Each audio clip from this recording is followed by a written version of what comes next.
Hello friends, very good morning. Welcome to 14th September Daily Hindu News Analysis. Friends ఈ వీడియోలో మనము 14th September Hindu news పేపర్లో publish అయిన important ఆర్టికల్స్ని ఈ వీడియోలో అయితే డిస్కస్ చేద్దామండి. Let us start the discussion. So before starting it there was a small announcement from our LTX classes. So friends మనం ఏంటి అని అంటే కనుక ఆఫ్లైన్ బ్యాచెస్ అయితే కనుక మనకి రన్ అవుతున్నాయి అపార్ట్ ఫ్రమ్ ఆన్లైన్. వైజాగ్లో అయితే కనుక మనం అయితే బ్రాంచెస్ మనకి క్లాసెస్ అయితే మనం కండక్ట్ చేస్తున్నాము. UPSC GS plus CSAT prepare అయ్యేటువంటి వాళ్ళకి డెడికేటెడ్గా we have a dedicated course for that which is our flagship course అనమాట. మనం దీన్ని మీకు 36,000 రూపీస్ అయితే మనం ఛార్జ్ చేస్తున్నామండి. గ్రూప్ 1 ప్రిపేర్ అయ్యేటువంటి వాళ్ళకి మీకు 30,000కి అవైలబుల్లో ఉంది. గ్రూప్ 2 ప్రిపేర్ అయ్యేటువంటి వాళ్ళకి 24,000కి మీకు అయితే మనకి కోర్స్ అయితే అవైలబుల్లో ఉంది APPSC group 2. And in fact one more thing ఏంటి అంటే we are even offering you free demo for 3 days కూడా మనం అయితే కనుక ప్రొవైడ్ చేస్తున్నాము. So that you can come to our institute and visit the free attend the demo classes for 3 days and you can judge the quality of our classes. So then only if you are able to understand then you can continue. ఈ యొక్క కోర్సెస్ని మీరు ఏంటి అని అంటే కనుక single అమౌంట్లో ఒకవేళ pay చేయలేకపోయినా కూడా మన దగ్గర ఈఎంఐ ఫెసిలిటీ కూడా మనం ప్రొవైడ్ చేస్తున్నాము. 3,000 per monthగా కూడా మీరు పే చేసుకోవచ్చు. Okay friends, and one of the another distinguishing feature ఏంటంటే ఈ కోర్స్ మీకు లైఫ్ టైం వ్యాలిడిటీ తోటి అయితే కనుక వస్తుందండి. ఇక్కడ స్క్రీన్ మీద కనిపించేటువంటి నెంబర్కి మీరు కాల్ చేసినట్లయితే మీకు ఏ విధమైన డౌట్స్ ఉన్నా కూడా మన యొక్క ఎక్స్పర్ట్ టీమ్ అయితే మాట్లాడతారు, క్లియర్ చేస్తారు. And this was a website you can visit and so you can to look after all the courses that we are providing. So let's start the discussion అండి. Let us start the agenda first. అసలు మనం agenda ఏంటి అనేటువంటిది చూద్దాము. And one more thing ఏంటంటే మనము Delhi edition of the Hindu news పేపర్ని follow అవుతున్నాము friends. Delhi edition of the Hindu newspaper నుంచి ఆర్టికల్స్ని తీసుకుంటున్నాము. Coming to that of the first article, rights groups slam the central government over delay in filling the NHRC posts అని చెప్పేసి మనకు ఒక article publish అయిందండి. మనకి ఇది జిఎస్ పేపర్ 2 పాలిటీ అండర్లో statutory bodies or human rights as a కాన్సెప్ట్లో అండర్లో కూడా మనకైతే కనుక వస్తుంది. ఇది second one, high courts should not sit on bail pleas says top court. ఇది కూడా మనకి ఏంటి అని అంటే కనుక it also comes under GS paper 2 పాలిటీకి సంబంధించినటువంటి ఆస్పెక్ట్ అండర్లో మనం దీన్ని స్టడీ చేయాలి. The third one, ahead of assembly polls export curbs on onions and as well as the basmati eased. So ఇది జిఎస్ పేపర్ 3 ఇండియన్ ఎకానమీ అండర్లో మనం study చేస్తామండి. Then next one, railway board chairman flags shortage of manpower. ఇది మనకి GS paper 3 infrastructure, అందులో specifically railways అండర్లో మనం చూడాలి దీన్ని. Then the next one, Port Blair to be renamed as Shri Vijayapuram says Amit Shah. ఇది మనం ఏంటి అని అంటే కనుక జిఎస్ పేపర్ 2 అండర్లో మనం స్టడీ చేస్తాం. Then next one, DRDO completes preliminary trials of indigenous light tank అని అయితే మనకు వచ్చింది. ఇది మనకి GS paper 3 defence modernisation, defence టెక్నాలజీకి సంబంధించి మనం స్టడీ చేయాలండి. So yes, these are the important articles that we will be covering today అండి మనము. So let us start the discussion. But before that there was a small one more announcement. Our flagship UPSC general studies plus prelims course class అయితే మనకైతే run అవుతున్నాయి. Where you will be having the live plus recorded classes అయితే మనం provide చేస్తున్నామండి. దీనికి మనం charge చేసేటువంటి fee వచ్చేసి 30,000 rupees. Even though you are an absolute beginner, ఒకవేళ మీరు ఈవెన్ అబ్సల్యూట్ బిగినర్ అయినా కూడా, మీకు ఏ విధమైనటువంటి బ్యాక్గ్రౌండ్ లేకపోయినా కూడా సబ్జెక్ట్కి సంబంధించి, సో దెన్ డెఫినెట్లీ మనం ఏంటి అని అంటే మీకు ఏంటి అని అంటే సో మీకు అయితే కనుక ఈ క్లాసెస్ అనేటువంటివి so targeted for you people అండి. So that even though if you are zero absolute beginner అయినా కూడా మీకు ఏంటి అని అంటే కనుక ఈ క్లాసెస్ అనేటువంటివి మీకు చాలా క్లియర్గా అర్థమవుతాయి. And at the same time this is our website, this is a contact number, you can contact it. ఇది మీకు నేను ఏంటి అంటే కమెంట్ బాక్స్లో కూడా నేను మెన్షన్ చేస్తాను. So please do call and so that you to clarify all your doubts and to enrol in the required course for you. And అలాగే this was a website, so you can visit our website అండి. Apart from that of the GS PS paper, something that is very important from the mains perspective is optionals, because optionals either make or break our UPSC dreams చేయగలిగేంత capability ఉంటాయి ఆప్షనల్స్కి. మన దగ్గర మనం అన్ని popular optionals మనం అయితే provide చేస్తున్నామండి, like PSIR, public administration, sociology, anthro, Telugu literature అన్నిటినీ కూడాను. ఇవి కూడా మీకు లైవ్ ప్లస్ రికార్డెడ్ క్లాసెసే వస్తాయి. దీనికి మనం ఛార్జ్ చేసేటువంటి ఫీ వచ్చేసి 25,000 rupees friends, and you can get it at even EMI 3,000 per మంత్లో కూడా మీరు దీన్ని పే చేసుకోవచ్చు. ఇది మీకు విత్ లైఫ్ టైం వ్యాలిడిటీ అయితే వస్తుంది. ఇక్కడ స్క్రీన్ మీద కనిపించేటువంటి నెంబర్కి కాల్ చేసినట్లయితే మీకు ఏ విధమైన డౌట్స్ ఉన్నా క్లియర్ చేసుకోవచ్చు.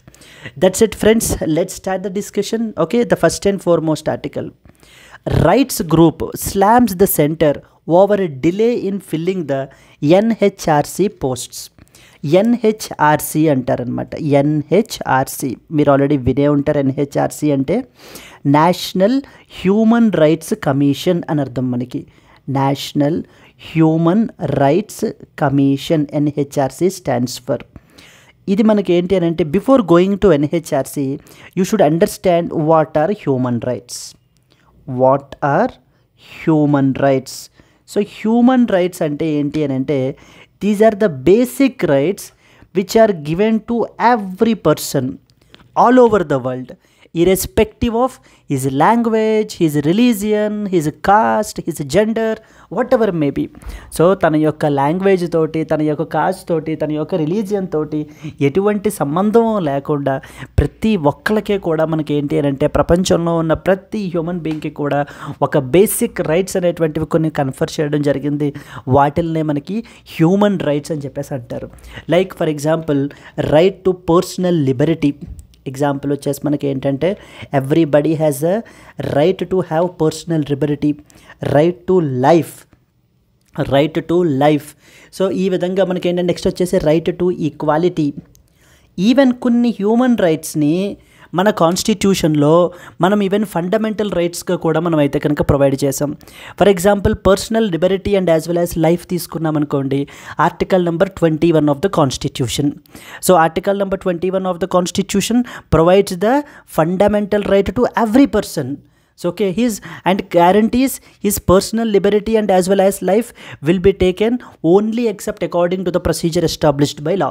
So procedure established by law ద్వారా తప్ప ఇంకా ఏ పర్సన్ యొక్క లైఫ్ అండ్ పర్సనల్ లిబర్టీని తీసే హక్కు వేరే వాళ్ళకి లేదు అని చెప్పేసి మనకి కాన్స్టిట్యూషనల్ రైట్ని మనం అయితే కన్ఫర్ చేయడం జరిగింది. So now you understood human rights are basically the basic rights which are guaranteed to every person అనేటువంటి విషయం మీకు అర్థమైంది. దెన్ మనం ఏంటంటే ఎగ్జాంపుల్స్ అనేటువంటివి చూసాము. Then comes the third important ఏంటి అని అంటే కనుక, సో ఈ ప్రపంచం మొత్తంగా for the very first time ఈ యొక్క హ్యూమన్ రైట్స్ అంతటినీ కూడా మనము ప్రొటెక్ట్ చేయాలి. ప్రపంచంలో ఉన్న ప్రతి పర్సన్ యొక్క హ్యూమన్ రైట్స్ని మనం ప్రొటెక్ట్ చేయాలి అని చెప్పి ఇంటర్నేషనల్ లెవెల్లో సంథింగ్ కాల్డ్ UDHR అనేటువంటి దాన్ని అడాప్ట్ చేసుకోవడం జరిగిందండి. UDHR అంటే అర్థం ఏంటంటే, Universal declaration of human Rights. ఓకేనా, Universal declaration of human Rights, UDHR అనేటువంటి దాన్ని మనకి అడాప్ట్ చేసుకున్నాము. ఎప్పుడు అని అంటే, in the year 1948 on 10th December 1948న మనకి యొక్క Universal declaration of human Rights అనేటువంటి వెరీ ఇంపార్టెంట్ డాక్యుమెంట్ని మనకైతే కనుక అడాప్ట్ చేసుకున్నారండి. అందుకని మనం ఇది చేస్తూ మనం ఏం చెప్తున్నాము అని అంటే కనుక, every year we celebrate 10th December as human rights day. So human rights డేగా మనము ప్రతి ఇయర్ కూడా 10th Decemberన సెలబ్రేట్ చేసుకోవడం అయితే జరుగుతుంది. So this was one such important milestone that you are expected to know. Second important ఏంటంటే, came in the year 1991 in the form of Paris principles అని చెప్పేసి మనకి మనకి ఏంటి అని అంటే కొన్ని ప్రిన్సిపల్స్ని అడాప్ట్ చేసుకున్నారండి. కొన్ని ప్రిన్సిపల్స్ని అడాప్ట్ చేసుకున్నారు అంటే, ప్రతి దేశంలో కూడా ఈ యొక్క హ్యూమన్ రైట్స్ ఇన్స్టిట్యూషన్స్ అనేటువంటివి ఎస్టాబ్లిష్ చేయడానికి హ్యూమన్ రైట్స్ ఇన్స్టిట్యూషన్స్ అనేటువంటివి ఈ ప్రిన్సిపల్స్ని ఫాలో అవ్వాలి. ఫాలో అవుతూ ఏం చేయాలి, ఆ దేశంలో హ్యూమన్ రైట్స్ని ప్రొటెక్ట్ చేయాల్సినటువంటి బాధ్యత ఇన్స్టిట్యూషన్స్ మీద ఉంది అని చెప్పేసి మనకి 1991లో ప్యారిస్ ప్రిన్సిపల్స్ అనేటువంటి దాన్ని అడాప్ట్ చేసుకున్నారు. మరి ఇండియా సిగ్నేటరీయా కాదా అంటే కనుక yes, India is basically a signatory to the Paris principles. India is a signatory to the Paris principles. ఈ యొక్క ప్యారిస్ ప్రిన్సిపల్స్కి మన యొక్క country India is a signatory and therefore మన కంట్రీలో కూడా ఒక ఇన్స్టిట్యూషన్ ఉండాలి కదా మరి వీటిని ఇంప్లిమెంట్ చేయడానికి దానికి కూడా. Then in the year 1993 something called protection of human rights act, protection of human rights act అని చెప్పేసి మనకి 1993లో తీసుకుని వచ్చారు. ఈ యొక్క నేషనల్ హ్యూమన్ రైట్స్ కమిషన్ అనేటువంటి ఆర్గనైజేషన్ని మనకి ఎస్టాబ్లిష్ చేశారు. సో ఎన్హెచ్ఆర్సీ యొక్క మ్యాండేట్ ఏంటి, ఇప్పుడు మన కంట్రీలో హ్యూమన్ రైట్స్ వైలేషన్స్ జరగకుండా సో చూసుకోవాల్సినటువంటి బాధ్యత, పీపుల్ యొక్క హ్యూమన్ రైట్స్ని ప్రొటెక్ట్ చేసేటువంటి బాధ్యత మనకి ఏంటి అని అంటే కనుక ఈ యొక్క ఎన్హెచ్ఆర్సీ మీద ఉంది. Is NHRC a constitutional body? No, NHRC is a statutory body because it was constituted under Protection of Human Rights Act 1993.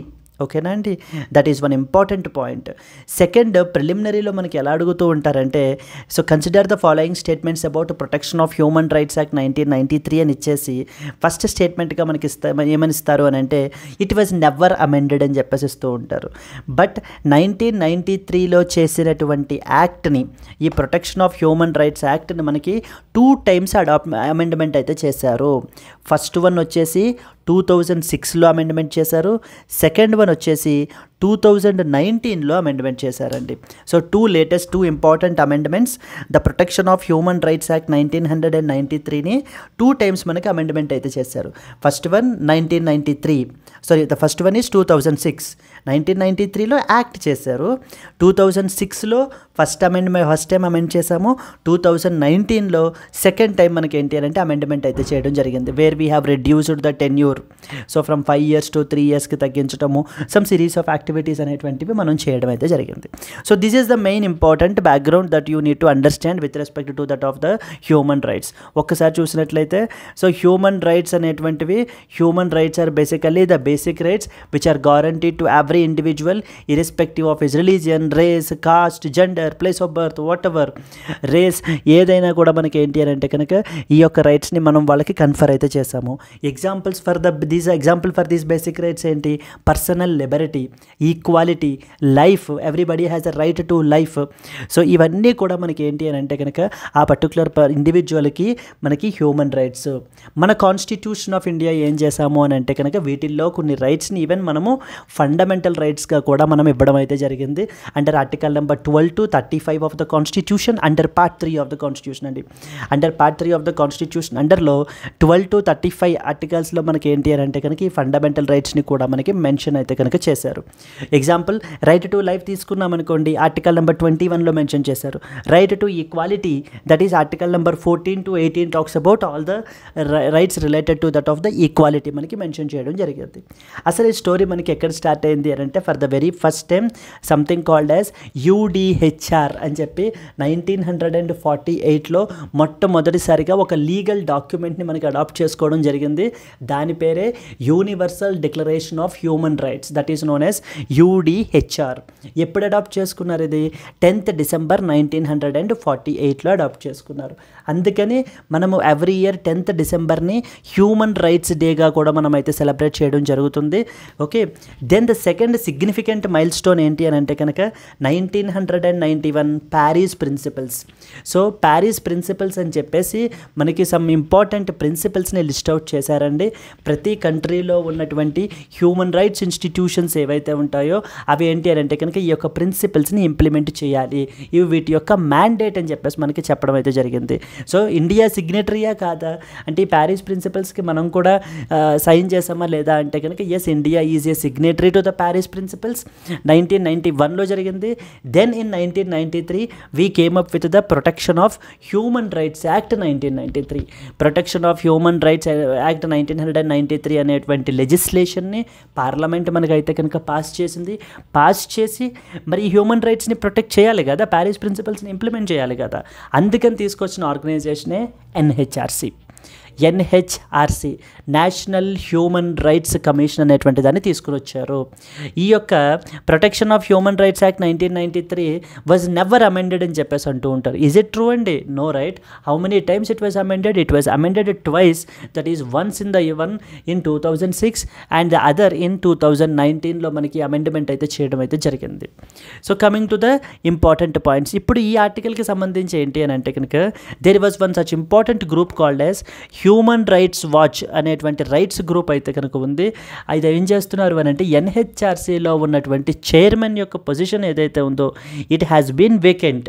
So from the past couple of months, so because of that particular thing, this organization, this human rights organization is asking the central government so to please fill the top post, so that మనకి ఏంటి అని అంటే కనుక ఈ యొక్క human rights organisation అనేటువంటిది ఎఫెక్టివ్గా పనిచేస్తుంది.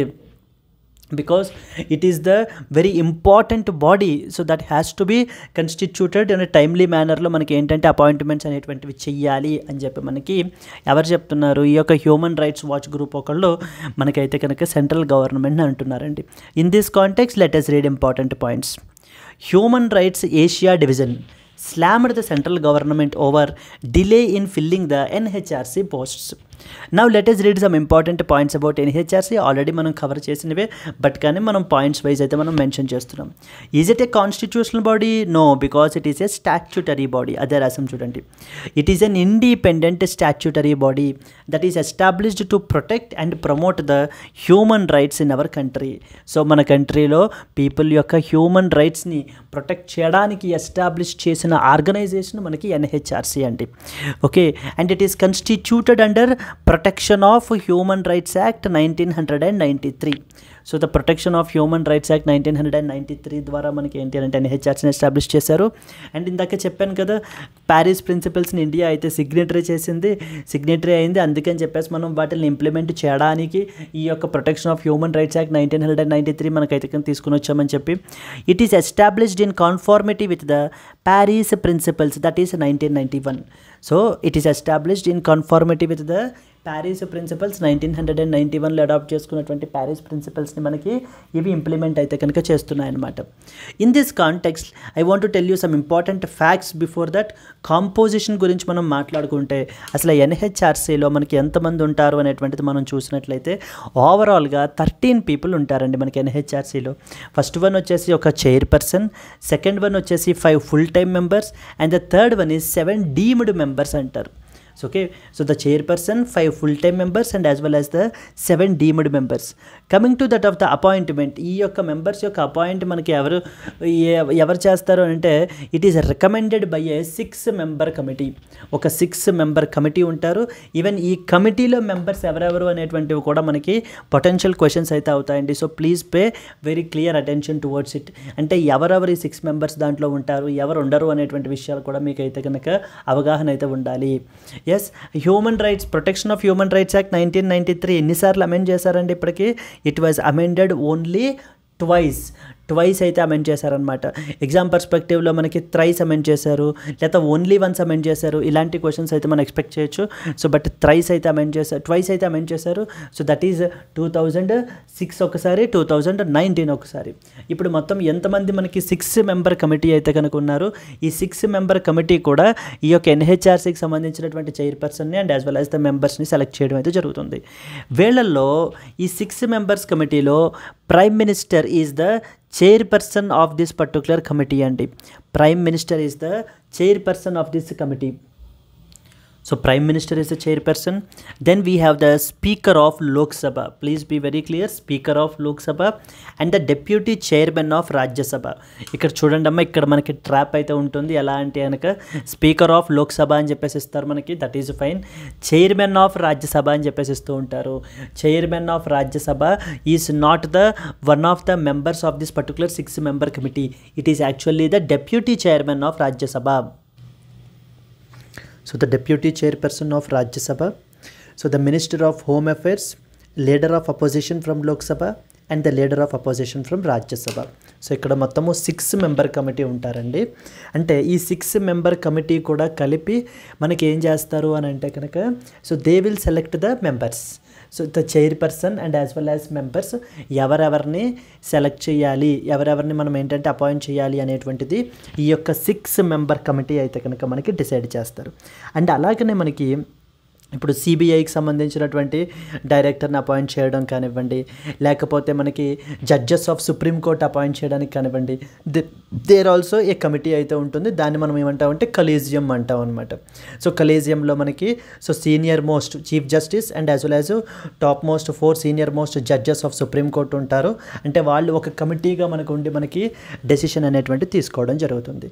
సో ఓవరాల్గా ఎన్హెచ్ఆర్సీలో మీకు అర్థం కావాల్సిన విషయం ఏంటంటే ఎగ్జామ్ పర్స్పెక్టివ్లో, సో ఎగ్జామ్కి స్పెసిఫిక్స్ చాలా అవసరం అండి. ఓకేనా, ప్రిలిమ్స్లోనే ఎందుకు అని అంటే కనుక అవుట్ ఆఫ్ 10 lakh పీపుల్ మనకి ఏంటి అని అంటే కనుక only 10,000 will qualify the preliminary అండి. So that clearly shows how much specificity అనేటువంటిది మనకు ఉండాలి. ఇలాగే మనకు అడుగుతారు క్వశ్చన్స్, ఎక్కడి నుంచో బయట నుంచి తీయరండి మనకి క్వశ్చన్స్ అన్నిటినీ కూడా. Consider the following members: A prime minister, B speaker of Lok Sabha, C chairman of Rajya Sabha, D deputy chairperson of Rajya Sabha, E ministry of home affairs. వీళ్ళల్లో 6-member కమిటీ ఆఫ్ ఎన్హెచ్ఆర్సీలో మెంబర్స్ ఎవరెవరు అని చెప్పేసి మనకైతే కనుక క్వశ్చన్స్ అయితే అడుగుతారు. There you have to eliminate it. So without knowing it మనం ఏంటి అని అంటే కనుక మనకి ఎంత అనాలిసిస్ అయినా తెలిసి ఉండొచ్చు, బట్ కానీ ఆ యొక్క స్పెసిఫిసిటీ లేకపోతే కనుక మనం చాలా it will be very hard to eliminate the options. So therefore and even రోజుకి మనకి ఏమవుతుంది అని అంటే కనుక యూపీఎస్సీ కూడా మనకి ప్రిలిమినరీలో కూడా ఈ యొక్క ఎలిమినేషన్ ఆప్షన్స్ని తగ్గించేస్తున్నారు. మొన్న మీరు లాస్ట్ టైం పేపర్ చూసినట్లయితే కనుక మొత్తం అన్ని స్టేట్మెంట్స్, ప్రతి స్టేట్మెంటు మనకైతే కనుక తెలిసి ఉండాలన్నమాట. అప్పుడు మాత్రమే మనం అయితే ఆన్సర్ చేయగలగాల్సిన పరిస్థితి అయితే కనుక కొన్ని క్వశ్చన్స్లో మనకైతే ఉంది. But some questions will definitely be eliminated through elimination పద్ధతి ద్వారా మనం అయితే కనుక చేయొచ్చు. బట్ కానీ దానికి ఏంటి అని అంటే కనుక you should have that required knowledge, then only we can do it. Moving forward to the next one. So ఇక్కడ మనము అపాయింట్మెంట్ ఏంటి అనేటువంటిది మనం చూడడం జరిగింది. అసలు కాంపోజిషన్ ఎవరెవరు ఉంటారు అనేటువంటి చూసాము. వాట్ ఆర్ ప్యారిస్ ప్రిన్సిపల్స్, అసలు ఎప్పుడు వచ్చాయి, వీటి పరిస్థితి ఏంటనేది చూసాము. ఓకేనా, these are the important things. Then moving forward, term వచ్చేసి మనకి so 3 years or till the age of 70 years whichever is earlier. So okay, అయితే 3 years tenure ఉంటుంది, లేకపోతే వాళ్ళకి 70 సంవత్సరాల వయసు అయినా కూడా ఏది ముందు వచ్చేస్తే అది మనకి అయిపోతుంది అనమాట. లైక్ ఫర్ ఎగ్జాంపుల్ ఇప్పుడు ఒక పర్సన్కి 69 years అనుకోండి, so then he can do only for 1 more year అంతే, బికాస్ 70 years ఆఫ్ ఏజ్ అయితే వచ్చేస్తాయి కాబట్టి. Okay, these are the important things. Now ఇదంతా బాగానే ఉంది. మెయిన్స్ పర్స్పెక్టివ్లో అసలు what are the important challenges of NHRC? National human rights commission అనేటువంటిది మనకి ఎఫెక్టివ్గా పనిచేయడానికి ఇదైతే లేదు ప్రస్తుతానికి. There are so many loopholes are there, so there are so many issues are there.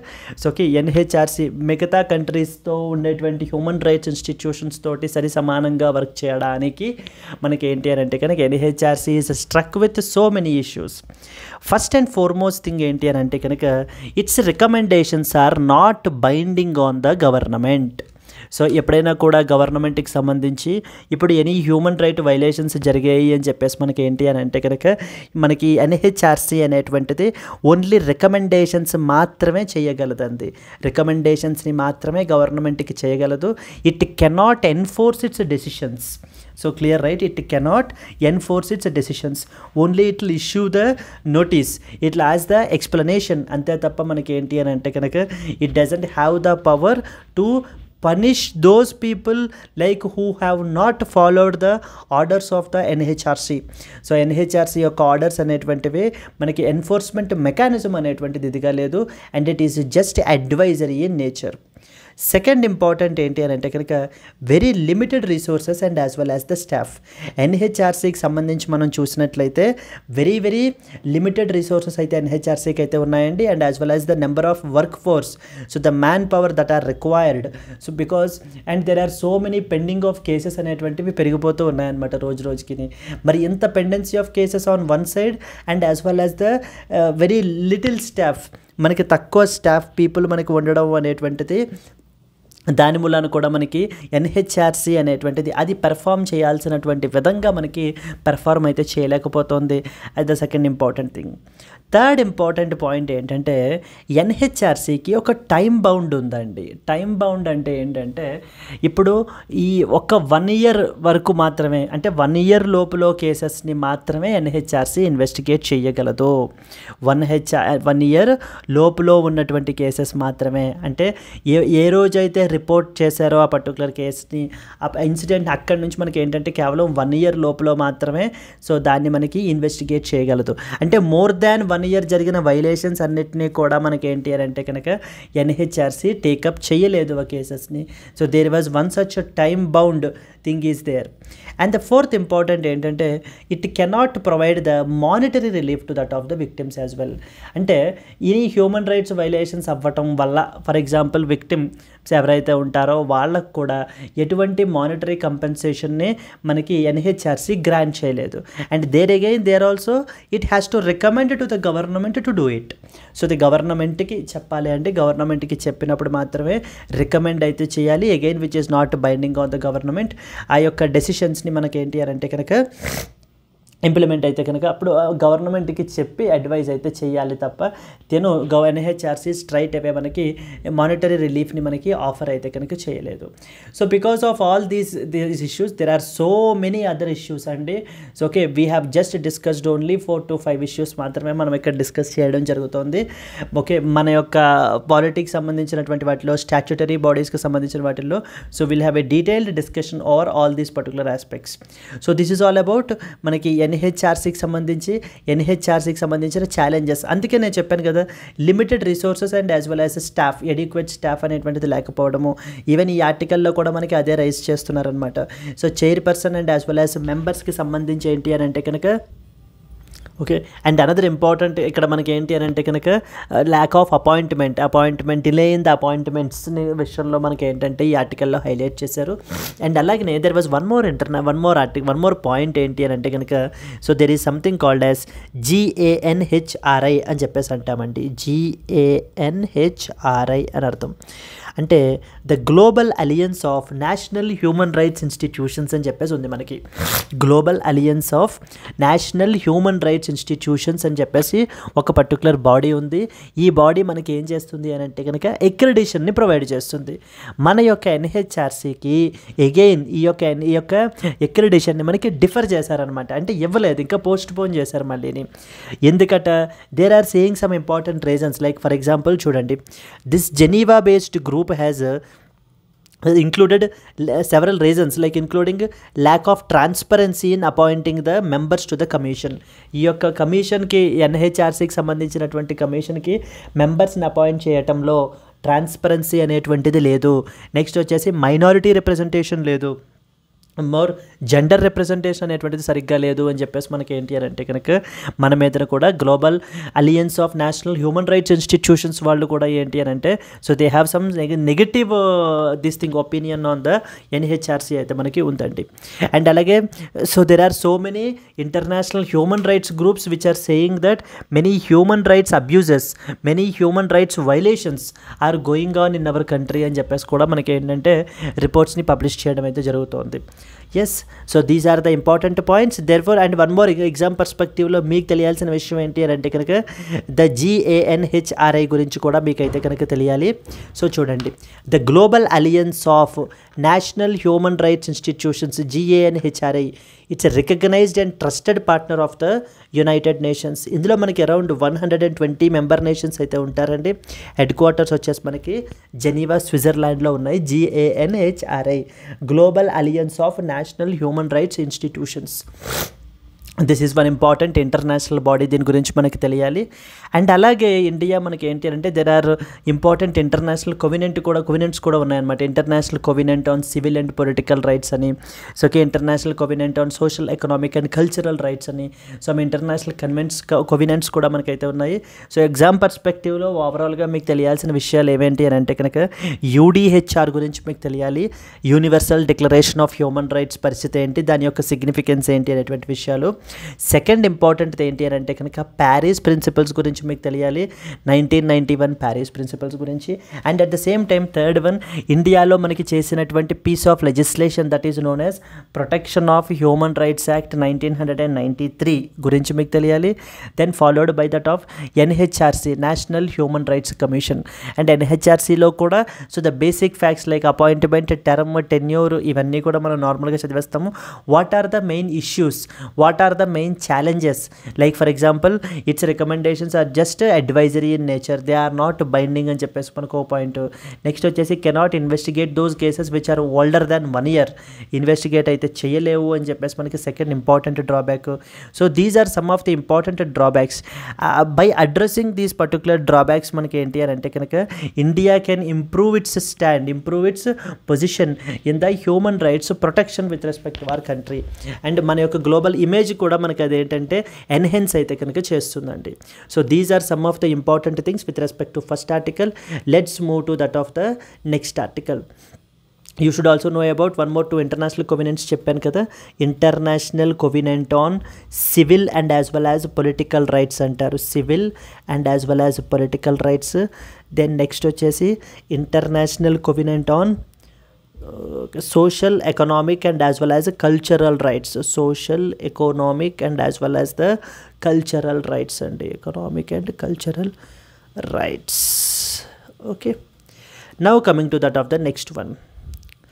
High courts should not sit on the bail plea, says the top court.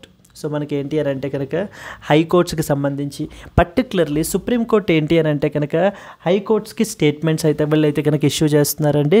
So it's basically that with respect to that of the bail applications, so they should not be kept in the మిడిల్లో మనకి ఏంటి అని అంటే కనుక ఉంచేయకూడదు. అలాగా personal liberty అనేటువంటిది దెబ్బతింటోంది. Because since these are associated with the personal liberty of the people, so they need to be immediately settled out అని చెప్పేసి మనకి చెప్తున్నారు. లైక్ ఏదర్ ట్రయల్ కోర్ట్స్ అని చెప్పేసి ఉంటాయి మనకి. సో ద ట్రయల్ అనేటువంటి జరుగుతుంది కదా, ట్రయల్ కోర్ట్స్ అనేటువంటివి ఉంటాయి. అయితే ట్రయల్ కోర్ట్స్ అయినాక సరే వాళ్ళకి చెప్పాలి బెయిల్ ఇష్యూ చేయమని చెప్పేసి మనకి ఏంటి అని అంటే చెప్పాలి. లేకపోతే ఇదే మనకి హైకోర్టు ఇన్స్టిట్యూషన్సే మనకి ఏంటి అని అంటే కనుక మెరిట్స్ ఆఫ్ ద కేస్ని అనలైజ్ చేసి బెయిల్ అనేటువంటిది ఇవ్వాలి. అంతే తప్ప మనకి అటు ఇటు కాకుండా సో డిలే చేయకూడదు, ప్రొలాంగ్ చేయకూడదు అని చెప్పేసి బెయిల్ రిలేటెడ్ గురించి మాట్లాడుతున్నారు. బికాస్ ఎందుకంటే పర్సనల్ లిబర్టీ అనేటువంటిది ఇప్పుడు మనకి ఇష్యూలో ఉంది. పర్సనల్ లిబర్టీ అనేటువంటిది మనకి ఫండమెంటల్ రైట్ అని చెప్పి మనకి చెప్పడం జరుగుతుందండి. ఇన్ దిస్ కాంటెక్స్ట్ అసలు మనకి ఇప్పుడు పాయింట్స్ చూడండి. The supreme court held that high courts must either relegate bail petitions to trial కోర్ట్కి ఇచ్చేసి వాళ్ళని ఒకవేళ bail if this is possibility ఇవ్వమని చెప్పేసి చెప్పడము, లేకపోతే or promptly hear them on the merits of the case, you decide the cases. అంతే తప్ప ట్రయల్ కోర్ట్ నుంచి మనకి హైకోర్ట్స్ నుంచి ట్రయల్ కోర్ట్స్కి ఈ విధంగా అటు ఇటు మధ్యలో ఉండిపోకూడదు ఈ యొక్క బెయిల్ పిటిషన్స్ అవి అని కూడా మనకి సుప్రీం కోర్ట్ అయితే చెప్తున్నారండి. అసలు you should understand what is bail. So the bail అంటే అర్థం ఏంటి అని అనేటువంటి విషయం మీకు అయితే కనుక తెలియాలి. బెయిల్లో మనకి రకరకాల టైప్స్ ఉంటాయి. సో మనకి యాంటిసిపేటరీ బెయిల్ అంటారు, రెగ్యులర్ బెయిల్ అంటారు, ఇలా రకరకాల టైప్స్ ఉంటాయండి. మరి మీకు తెలిసిన విషయం ఏంటి అని అంటే కనుక ఆ పలానా పర్సన్ బెయిల్ మీద బయటకు వచ్చాడు అని చెప్పేసి అంటూ ఉంటారు. బెయిల్ అనేటువంటిది ఏంటి అని అంటే కనుక మనకి సమ్ సార్ట్ ఆఫ్ సెక్యూరిటీ అనేటువంటిది ప్రొవైడ్ చేయాలి. అంటే బెయిల్ బాండ్ని ఎగ్జిక్యూట్ చేయాలి. బెయిల్ బాండ్ అని చెప్పేసి ఉంటుంది.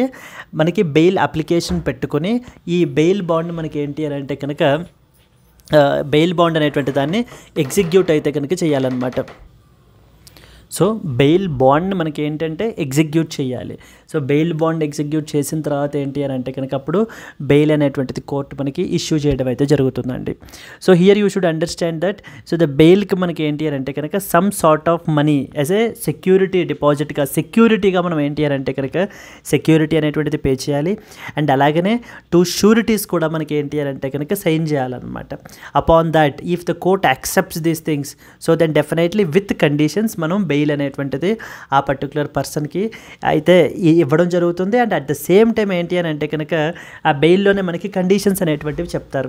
లైక్ మళ్ళీ ఎప్పుడైనా కూడా ట్రయల్ జరుగుతున్నప్పుడు లోవర్ కోర్టులో ట్రయల్ జరుగుతున్నప్పుడు వచ్చి మళ్ళీ ఈ పలానా డేట్స్కి వచ్చి హాజరవ్వాలి అని చెప్పేసి మనకి ఏంటి అని అంటే కనుక కండిషన్ అనేటువంటిది ప్లేస్ చేస్తూ ఉంటారండి. So there are certain conditions which will be attached which will not be uniform across all the cases.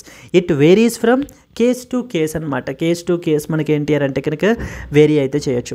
For example if the judge feels that ఈ పలానా వ్యక్తికి ఇప్పుడు మనం బెయిల్ ఇచ్చినట్లయితే కనుక దేశం విడిచిపెట్టి వెళ్ళిపోయేటువంటి ప్రమాదం ఉంది, ఆ రిస్క్ ఉంది అన్నప్పుడు మనకి ఏం చేస్తారు అని అంటే కనుక సో దేశం విడిచిపెట్టి వెళ్ళడానికి వీల్లేదు అని చెప్పేసి కూడా మనము కండిషన్స్ అనేటువంటివి ప్లేస్ చేస్తూ ఉంటారు. And again so right to go abroad is basically again a fundamental right that has been recognised. Okay, so these are some of the important things మనకైతే కనుక అర్థం కావాలి.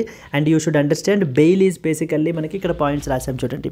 So the term bail means so the security that has to be deposited in order to secure the release of the accused person.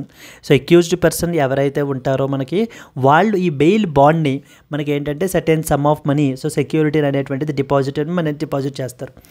Depending upon the stage of the criminal matter there are 3 types of the bail in India. So mainly 2 types ఉంటాయండి. And like the other one is interim bail.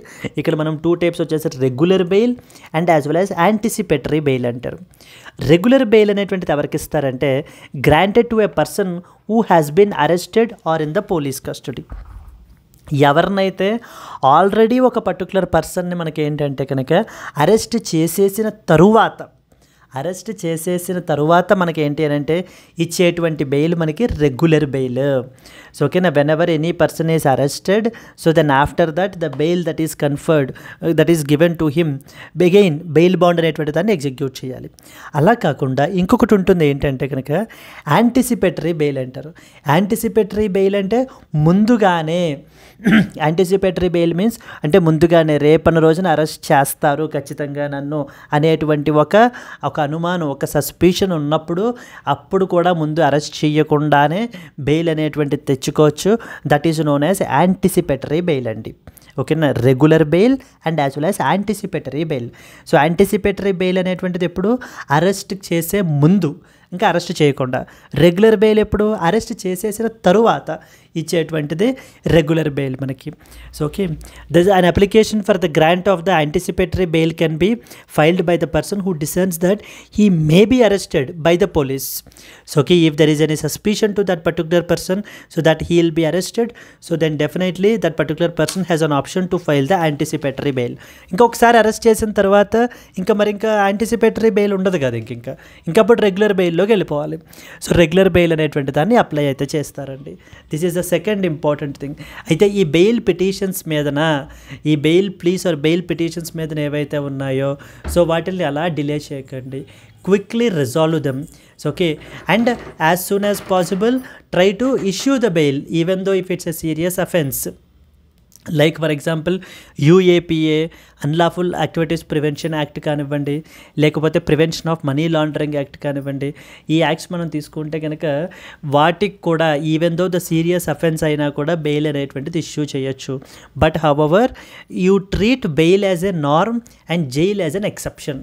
So బెయిల్ని always ఒక thumb rule లాగా మనం ఇవ్వడానికి ప్రయత్నించాలి. ఇంకా తప్పితే ఇంక ఈ పర్సన్కి ఇవ్వకూడదు బెయిల్ అనేటువంటిది అని అంటే కనుక then the jail will be an option.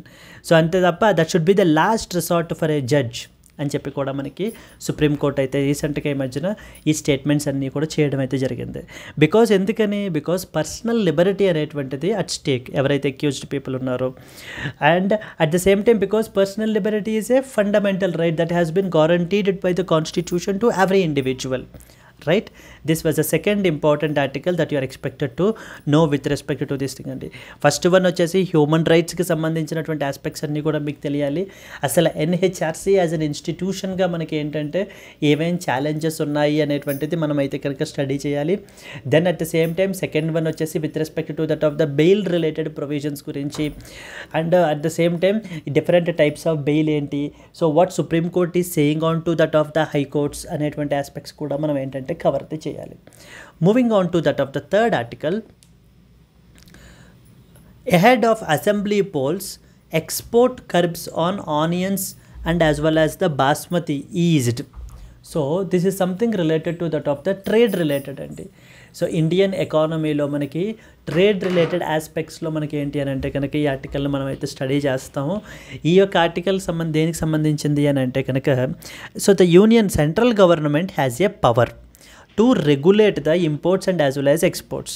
So imports and as well as exports regulate చేయడంలో మనకి ఏంటి అని అంటే కనుక సెంట్రల్ గవర్నమెంట్కి, యూనియన్ గవర్నమెంట్కి ఒక పవర్ అయితే ఉంటుందండి.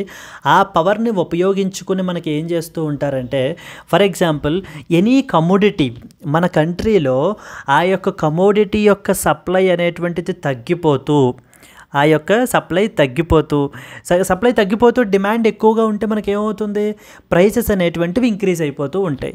అంటే డొమెస్టిక్ ప్రైజెస్ అనేటువంటివి మనకి ఇంక్రీజ్ అయిపోతూ ఉంటాయి మనకి. అలాగా ఈ డొమెస్టిక్ ప్రైజెస్ అనేటువంటివి ఇంక్రీజ్ అయిపోతూకుండా ఉండడానికి, అంటే వీటిని కంట్రోల్ చేయడానికి గవర్నమెంట్ ఏం చేస్తుంది అని అంటే కనుక ఎక్స్పోర్ట్స్ మీద రెస్ట్రిక్షన్స్ ఇంపోజ్ చేస్తారు. వీటి మీద, ఎక్స్పోర్ట్స్ మీద.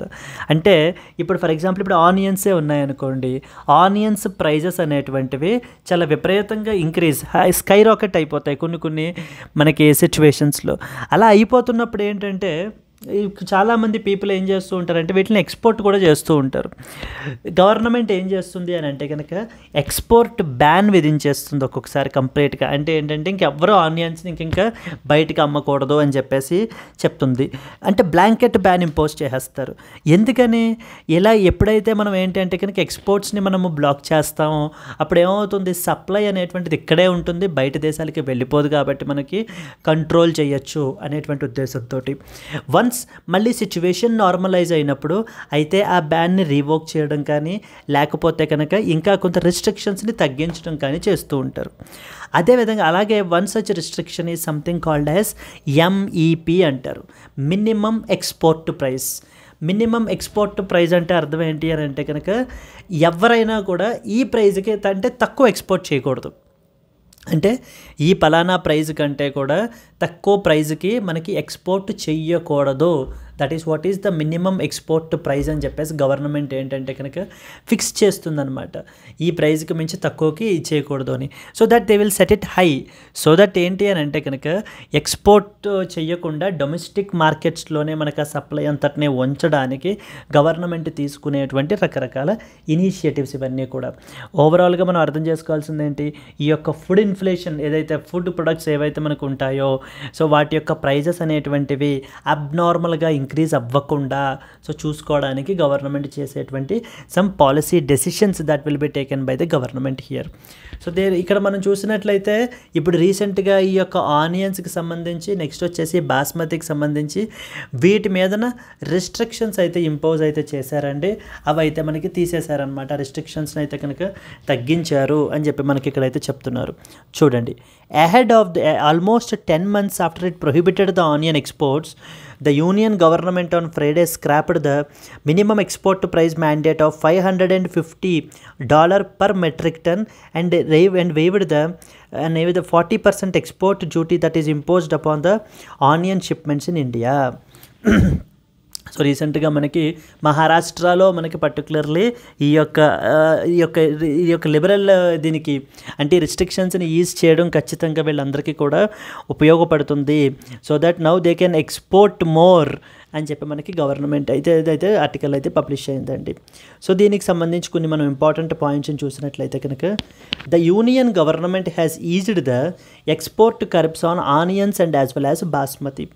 అసలు something called as minimum export price అంటే ఏంటో అర్థం తెలియాలి మనకి. So okay, the minimum export price is the price below which an exporter is not allowed to export the commodity from India.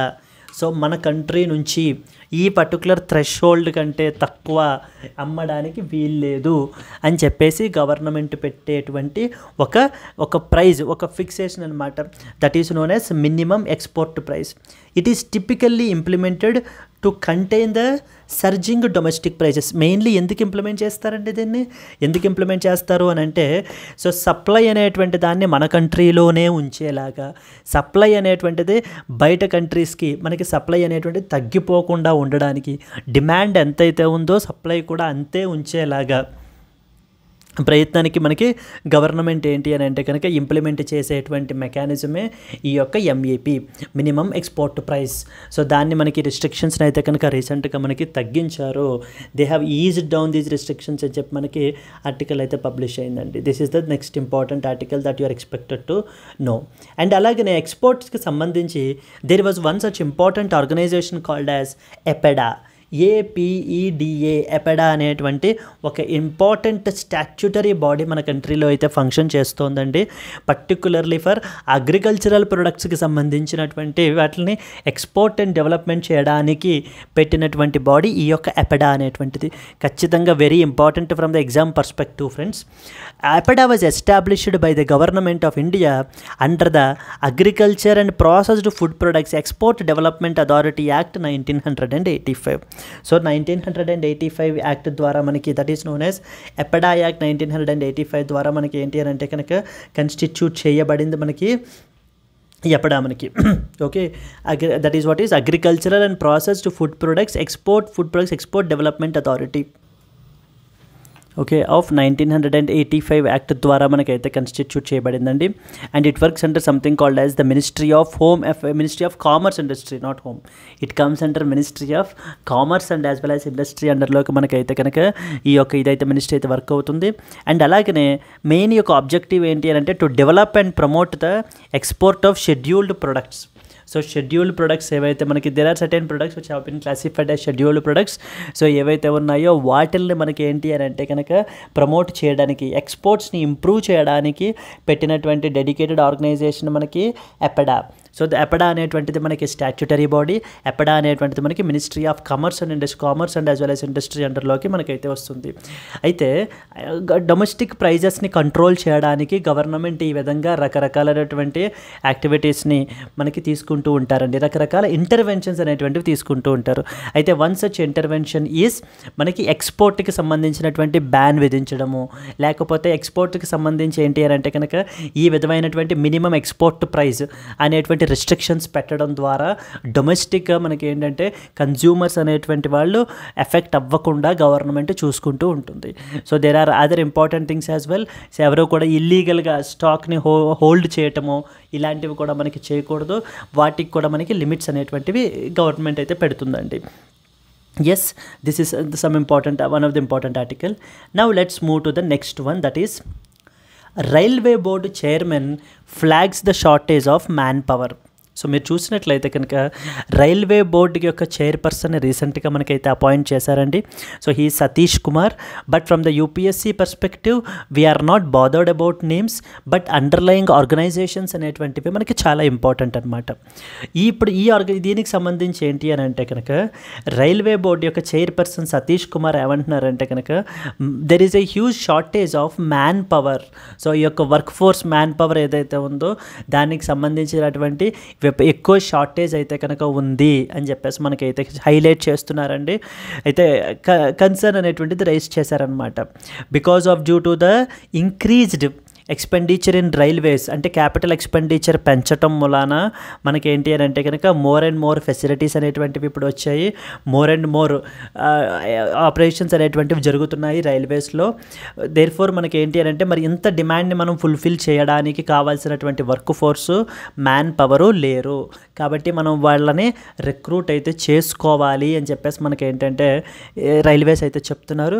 Even unemployed youth ఎవరైతే ఉన్నారో వాళ్ళందరికీ కూడా మనకి ఏంటి అని అంటే కనుక ఇది that will be A one sort of happy thing because soon once the government approves it మనకి ఏంటి అని అంటే కనుక రైల్వేస్కి సంబంధించినటువంటి నోటిఫికేషన్స్ని కూడా మనం అయితే చూడొచ్చండి.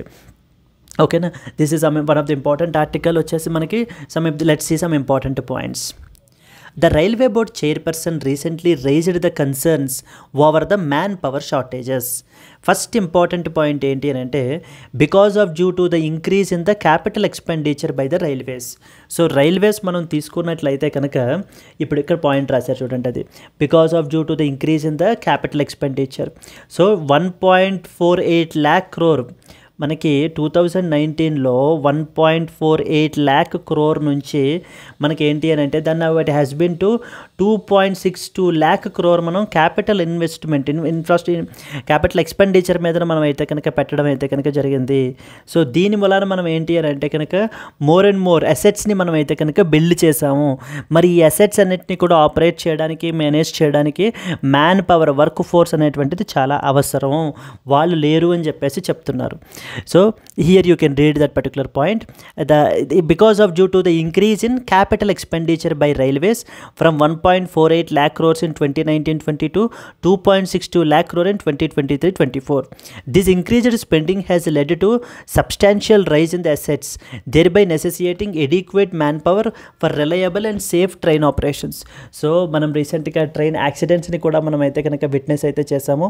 So in order to enhance the safety as it is the priority మనకి ఏంటి అని అంటే కనుక ఈ అసెట్స్ అన్నిటినీ కూడా మేనేజ్ చేయడానికి ఆపరేట్ చేయడానికి more man power is required అని చెప్పి మనకైతే చెప్తున్నారు. ఫస్ట్ ఇంపార్టెంట్ రీజన్ ఎందుకు ఇంత రిక్వైర్మెంట్ వచ్చింది అని అంటే క్యాపిటల్ ఎక్స్పెండిచర్ మనం రైల్వేస్కి సంబంధించి ఇంక్రీజ్ అయితే చేసాము. క్యాపిటల్ ఎక్స్పెండిచర్ అంటే అసెట్స్ క్రియేట్ చేయడానికి, అంటే కొత్త రైల్వే ట్రాక్స్ని కానివ్వండి, కొత్త ఇన్ఫ్రాస్ట్రక్చర్స్ని కానివ్వండి, ఓకే, ఇలాంటి వాటిలన్నిటికీ సంబంధించి కూడా మనకి ఏంటి అని అంటే కనుక క్యాపిటల్ ఎక్స్పెండిచర్ అండర్లోకి వస్తుంది. సెకండ్ ఇంపార్టెంట్ ఏంటంటే due to the increased number of locomotives. So ఈ యొక్క లోకోమోటివ్స్ అనేటువంటివి కూడా మనకైతే పెరిగాయి. ఎగ్జాంపుల్ అనేటువంటిది ఇక్కడ మనకి స్టాటిక్ డేటా మెన్షన్ చేశారు. Okay, the number of locomotives also increased from 11,700 in 2019 to 15,500 in 2024, which was about a 59.86% increase అయితే కనుక మనకి అయ్యింది అని చెప్తున్నారు. అండ్ అలాగే number of loco sheds, workshops, running rooms, వీటిలన్నిటినీ కూడా మోర్ అండ్ మోర్ అసెట్స్ని మనం ఏంటి అని అంటే కనుక క్రియేట్ అయితే చేసాము. బట్ వీటిలన్నిటినీ ఆపరేట్ చేయడానికి మనకి తక్కువైపోయినటువంటి మ్యాన్ పవర్ని అర్జెంటుగా మనం ఏంటంటే వెరీ అర్జెంట్లీ వీళ్ళందరినీ మనం అయితే కనుక చేయాలి అని చెప్పేసి అయితే చెప్తున్నారండి, ఫిల్ చేయాలి అని చెప్పేసి అయితే చెప్తున్నారు. అండ్ ద థర్డ్ ఇంపార్టెంట్ ఏంటంటే కనుక even increase in the passenger amenities. So the railways ఏం చేస్తున్నారు అని అంటే కనుక ఈ యొక్క ప్యాసింజర్ ఎమ్యూనిటీస్ని కూడా మనం ఏంటి అని అంటే ఇంక్రీజ్ అయితే చేసాము. మరి వీటిని మెయింటైన్ చేయడానికి కంటిన్యూస్గా, so to ensure that these amenities are continued to that of the passengers we want more manpower. So these are the main important reasons that the railway board chairperson is raising the issues that because of all these reasons మనకి safety operations అనేటువంటివి carry out ఇలాగే continue చేయడానికి మనకి ఏంటంటే కనుక very urgently ఈ యొక్క man పవర్ని మనము అయితే కనుక డిప్లాయ్ చేయాలి అని చెప్పి చెప్తున్నారండి. And you are expected to know the basics of railway board. So railway బోర్డుకి సంబంధించినటువంటిది అసలు రైల్వే బోర్డ్ అనేటువంటిది ఏంటి మనకి అనేటువంటి దాని మీద మీకు you need to be thorough with అండి. Railway board serves as executive arm of ministry of railways. అంటే మినిస్ట్రీ ఆఫ్ రైల్వేస్ వాళ్ళ యొక్క ఎగ్జిక్యూటివ్ బోర్డ్ అనమాట ఇది. అంటే whatever the policies, whatever the decisions of ministry ministry of railways తీసుకున్నటువంటివన్నిటిని కూడా మనకి ఈ యొక్క రైల్వే బోర్డు వాళ్ళు ఇంప్లిమెంట్ అయితే కనుక చేస్తారు. And day to day administration of Indian రైల్వేస్ని కూడా మనకి రెస్పాన్సిబుల్ మనకి ఎవరు అని అంటే కనుక ఈ యొక్క రైల్వే బోర్డు వాళ్ళండి. They will also implement the policies of the ministry of railways and they ensure safety and security of passengers and freight which is the top priority for the board. So they take care of the safety of the passengers and as well as the even freight అంటే the గూడ్స్కి సంబంధించినటువంటి traffic గూడ్స్కి సంబంధించింది కూడా మనకి ఏంటంటే control అయితే కనుక చేస్తారు మనకి ఈ యొక్క రైల్వే బోర్డు వాళ్ళు. So these are some of the important points with respect to railway board and the huge shortage. Even this you can quote it as one of the concerns with respect to railway safety. So railway సేఫ్టీకి సంబంధించి recent train యాక్సిడెంట్స్కి సంబంధించినటువంటి points మీరు ఏదైనా reasons అని చెప్పి రాస్తున్నారు అనుకోండి, you can coat this as one of the reasons even that was highlighted by this was raised as a concern by the railway board chairman అని కూడా మనం ఏంటంటే చెప్పచ్చు. Because of due to the increase in the capital expenditure in the railways and because of due to the increase in the number of locomotives and because of due to the increase in the passenger amenities మనకి ఏంటి అని అంటే కనుక huge manpower shortages are there. These need to be filled immediately so that these operations will run continuously and smoothly అనేటువంటి పాయింట్ని కూడా మీరు mention అయితే చేసుకోవచ్చండి. ఒక్కొక్క ఆర్టికల్లో మనకి ఏంటంటే మన యొక్క మెయిన్స్ ఆన్సర్స్లో ఒక్కొక్క పాయింట్ని మనకైతే ఇస్తుందన్నమాట. ఒక్క ఆర్టికల్ నుంచే మనము మెయిన్స్ ఆన్సర్ అంతా రాయాలి అంటే కనుక that doesn't work like that. Yes, these are the important points that you are expected to know andi. I hope you have understood. Going to that of the next one. Port Blair to be renamed as Sri Vijayapuram, says Amit Shah. So friends union యూనియన్ టెరిటరీస్లో one of the strategically important union territory is Andaman and Nicobar islands, so which are in the Bay of Bengal. So ఈ యొక్క union territory మనకి ఏదైతే ఉందో ఈ యొక్క union territory యొక్క క్యాపిటల్ ఈజ్ పోర్ట్ బ్లేయర్. ఈ యొక్క పోర్ట్ బ్లేయర్ యొక్క క్యాపిటల్ని మనకి ఇప్పుడు ఏంటంటే రీనేమ్ అయితే కనుక చేస్తున్నారండి. It is to be renamed as Shri Vijayapuram అని చెప్పేసి మనకి ఏంటి అని అంటే కనుక రీనేమ్ అయితే చేస్తున్నాము అని చెప్పి యూనియన్ హోమ్ మినిస్టర్ అయితే రీసెంట్గా మనకి అనౌన్స్ అయితే చేశారు. So this is also very important. Okay, the union home minister Amit Shah on Friday said Port Blair which is a capital city of Andaman and Nicobar islands will be renamed as Shri Vijayapuram to free the nation from the colonial imprints. So Port Blair అనేటువంటి మనకి ఏంటంటే colonial ఇదిని మనకి ఏంటంటే కనుక తీసేయడానికి వీళ్ళు rename అయితే చేస్తున్నారు. ఇన్ దిస్ కాంటెక్స్ట్ మీకు అసలు అండమాన్ అండ్ నికోబార్ ఐలాండ్స్ యొక్క సిగ్నిఫికెన్స్ అర్థం కావాలి, స్ట్రాటజిక్ సిగ్నిఫికెన్స్ ఏంటి మనకి అనేటువంటి విషయం మనకు అర్థం కావాలి. Let us read some important points. The capital city of Andaman and Nicobar Islands is renamed as the Sri Vijayapuramu. Okay, what are Andaman and Nicobar Islands? You can see in the image మనం చూసినట్లయితే. So చూడండి, Andaman islands two group of islands ఉంటాయన్నమాట. Andaman and Nicobar islands basically have a two group of islands. One is being Andaman islands and the second is being Nicobar islands. Andaman islands యొక్క capital వచ్చేసి ఇదిగో port Blair.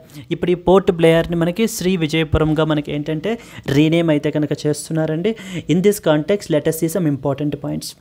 The Andaman and Nicobar Islands are located in the Bay of Bengal, which is southeast of the Indian mainland, close to Indonesia and as well as the Thailand. మనకి ఈ యొక్క Andaman and Nicobar islands అనేటువంటివి ఇప్పుడు మన country యొక్క main land అంటే main country మనం తీసుకున్నట్లయితే మన మెయిన్ ల్యాండ్ నుంచి సౌత్ ఈస్ట్ డైరెక్షన్లో మనకి బే ఆఫ్ బెంగాల్లో ఈ యొక్క అండమాన్ అండ్ నికోబార్ ఐలాండ్స్ అయితే కనుక లొకేట్ అయితే అయి ఉన్నాయి. ఈ యొక్క అండమాన్ అండ్ నికోబార్ ఐలాండ్స్లో కూడా very vulnerable tribal group population అనేటువంటిది కూడా మనకు ఉంటున్నారు. అరౌండ్ 5 ట్రైబల్ గ్రూప్స్ అంతటిని కూడా మనం ఏంటంటే పీవీటీజీస్గా మనం డిక్లేర్ చేయడం జరిగింది. పీవీటీజీ అంటే పర్టిక్యులర్లీ వల్నరబుల్ ట్రైబల్ గ్రూప్స్ అని అర్థం. అంటే tribal groups itself are marginalized communities, but వాళ్ళల్లో మళ్ళీ స్పెసిఫిక్గా ఎక్స్ట్రీమ్లీ బ్యాక్వర్డ్ ఎవరైతే ఉంటారో వాళ్ళని గవర్నమెంట్ ఏంటి అని అంటే కనుక you have classified them as PVTG, particularly vulnerable. అలాంటి పీవీటీజీస్ మన కంట్రీలో అరౌండ్ 75 కమ్యూనిటీస్ని ఐడెంటిఫై చేశారండి. 75 పీవీటీజీస్ని అయితే కనుక మనకి ఐడెంటిఫై చేశారు. అండ్ అలాగనే మన కంట్రీలో వచ్చేసి మనం తీసుకుంటే కనుక ఒడిస్సాలో హయ్యెస్ట్ నెంబర్ ఆఫ్ పీవీటీజీస్ అయితే ఉన్నారు. ఒడిస్సా ఒడిస్సాలో హైయెస్ట్ నెంబర్ ఆఫ్ పీవీటీజీస్ అయితే కనుక మనకు ఉన్నారు.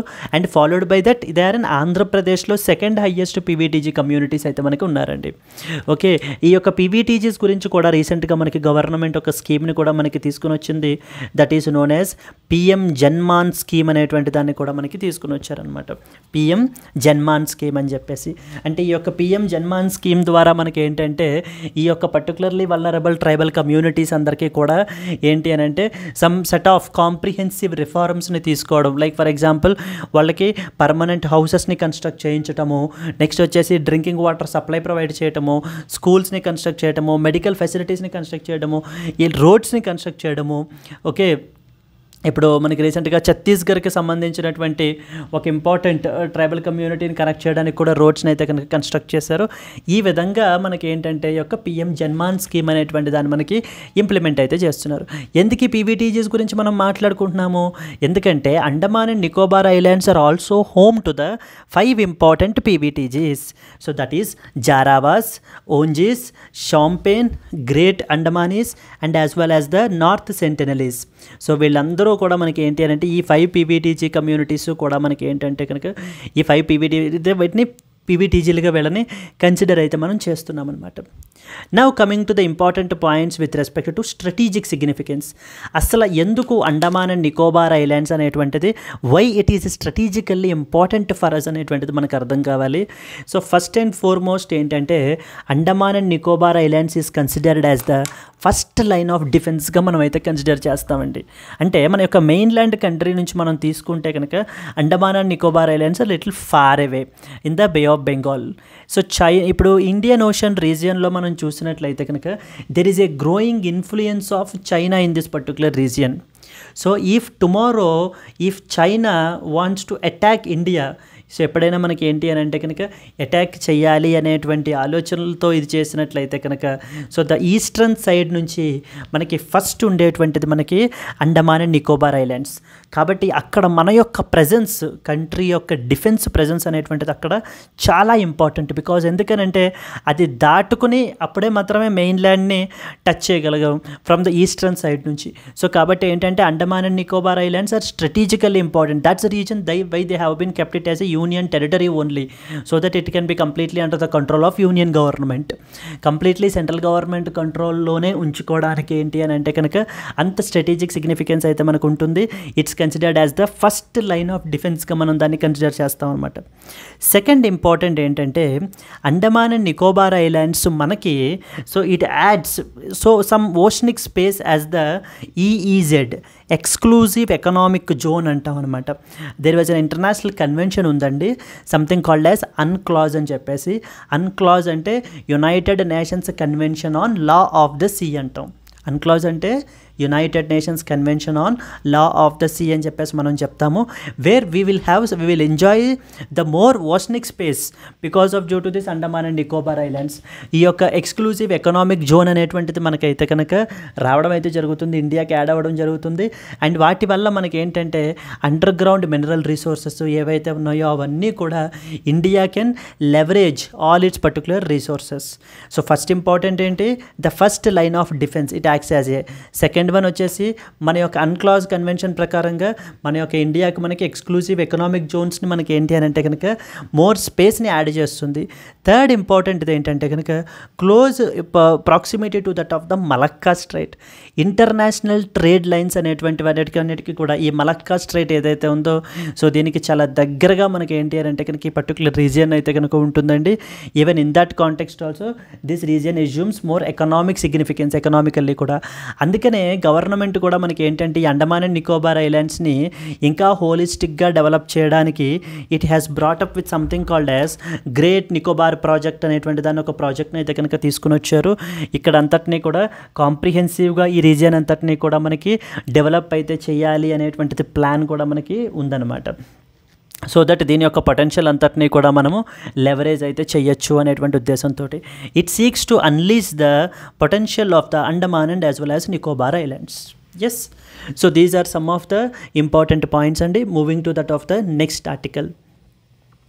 DRDO recently completes preliminary trials of indigenous light tank.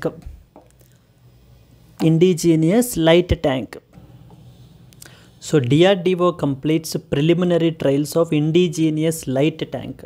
So it's a battle tank అండి, మనకి జోరావార్ అని చెప్పేసి మనకి ఏంటి అని అంటే కనుక సో దీన్ని రీసెంట్గా ప్రిలిమినరీ ట్రయల్స్ అయితే కనుక మనకి కండక్ట్ చేశారు. It is an indigenous battle tank అనమాట మనకి. సో చూడండి, the DRDO successfully conducted the preliminary automotive trials of the Indian light tank that is known as Zorawar. So what is Zorawar అని చెప్పేసి మనకు అడుగుతుంటారు. So Zorawar is basically a indigenous light tank. It is meant for deployment in the high altitude areas.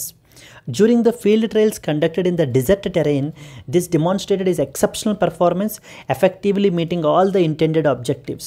In the initial phase, the tank's firing performance was rigorously evaluated. It is handed over to Army expected to be by August 2025. Joravar has been developed by DRDO in collaboration with L&T, Larsen & Toubro.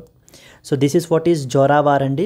This was a battle tank. మనకి last time మనకి ఏంటంటే ఇంతకుముందు we have the heavy battle tanks ఉన్నాయన్నమాట. So దీని వలన మనకి ఏంటంటే ఎక్కువ హై ఆల్టిట్యూడ్స్ అవి కూడా వెళ్ళాలి అని అంటే కనుక చాలా ప్రాబ్లం అయిపోయేది వీటితోటి. So they struggled a lot.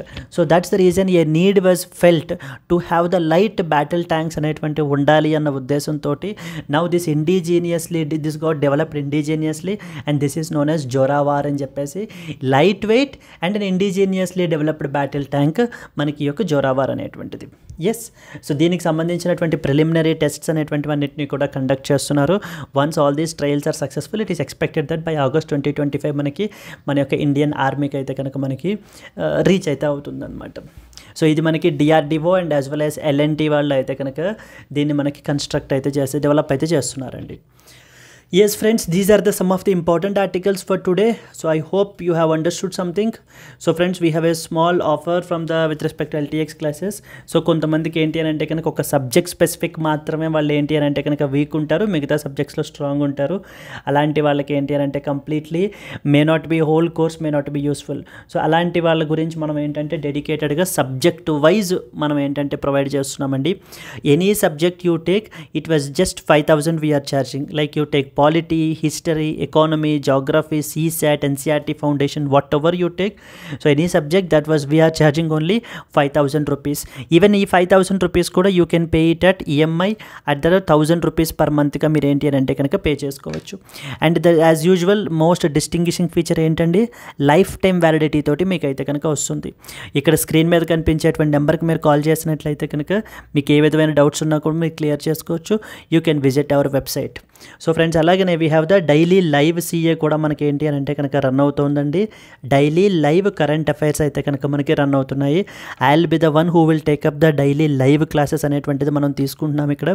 So live క్లాసెస్లో మీరు ఏంటి అని అంటే కనుక అపార్ట్ ఫ్రమ్ హిందూ కాకుండా the remaining sources like Indian express, press information bureau, down to earth ఇలాంటి వెబ్సైట్స్ నుంచి పబ్లిష్ అయ్యేటువంటి ఆర్టికల్స్ని మనం ఈ లైవ్ క్లాసెస్లో మనం అయితే కనుక డిస్కస్ అయితే చేస్తాము.